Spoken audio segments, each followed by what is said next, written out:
ओम नमो नारायणाय। ये मनुष्य परमात्मा का अंश है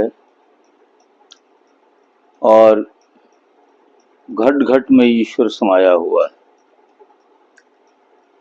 अब मनुष्य समझ नहीं पाता है कि हमसे अपराध क्यों होते हैं। अपराध होते हैं और इन अपराधों का परिणाम कर्मफल है। बहुत सारे शास्त्रों में भी उल्लेखित हुआ है और कर्मफल शाश्वत है। ये प्रकृति का नियम है। जो जैसा कर्म करता है वैसा उसको फल भोगना पड़ता है। फिर हम गलत कर्म क्यों करते हैं? यदि हमारी ये बात समझ में आ जाए तो जो विगत हमारे कर्म हो चुके हैं हम उसका प्रायश्चित करेंगे, क्योंकि वो परमात्मा दया का सागर है। जब तोतली वाणी से कोई बच्चा कान पकड़ लेता है और अपने माँ से पिता से माफी मांगता है तोतली वाणी में, तो माँ उसे गोद में उठा लेती है, पिता भी गोद में उठा। इतना करुणा का सागर है। जिस तरह से सागर में अथाह जल होता है, ऐसे ईश्वर में अपार करुणा होती है, क्षमा की शक्ति होती है।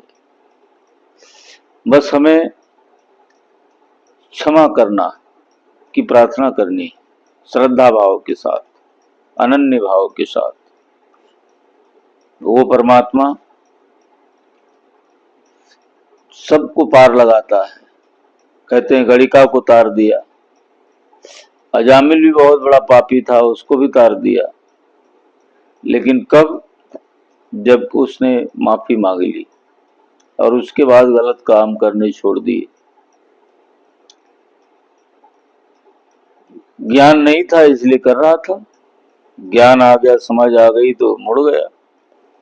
किस्ती ने मोड़ा मुख तो रुख तो किनारे बदल गए, उसका जीवन ही बदल गया।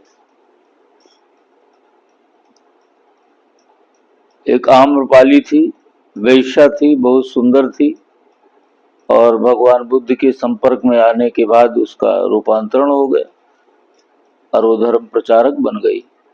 अंगुलीमाल डाकू इतना खूंखार था, उंगलियों की माला पहनता था। भगवान की वाणी में वो ताकत थी। इन्होंने कहा कि जो पेड़ के नीचे में खड़ा हूं, इसकी एक डाली को काट दो। उसने तलवार से काट दिया। कहा इसको जोड़ दो, कहा नहीं मैं जोड़ तो नहीं सकता हूं। तो जब तुम जोड़ नहीं सकते हो तो काटने का क्या अधिकार है? उनकी वाणी में ताकत थी और वो विचार में डूब गया।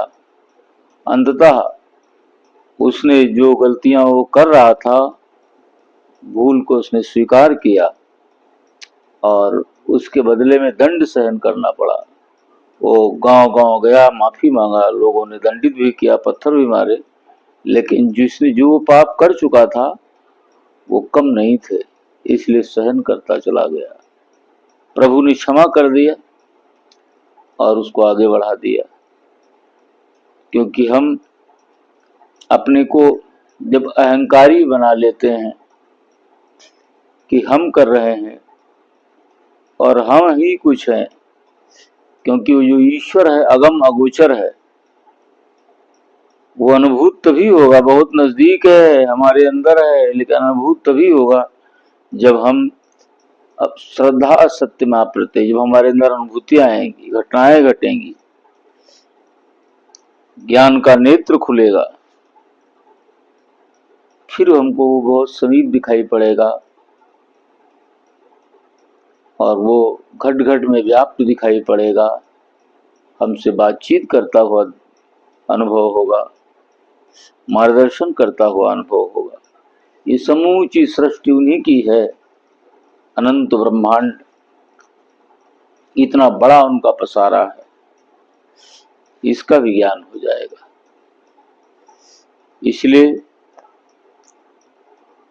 अपने को हम शरणागत रखें ईश्वर के। वो हमारे दिमाग को भी खोल दे, बुद्धियां खोल दे, प्रकाश से भर दे, हम उसके शरणागत हो जाएं और ऐसे काम करें जिससे दीन दुखी गरीब अमीर सबको अच्छी प्रेरणाएं मिले। ओम नमः शिवाय। सबका कल्याण। जय गंगे मां।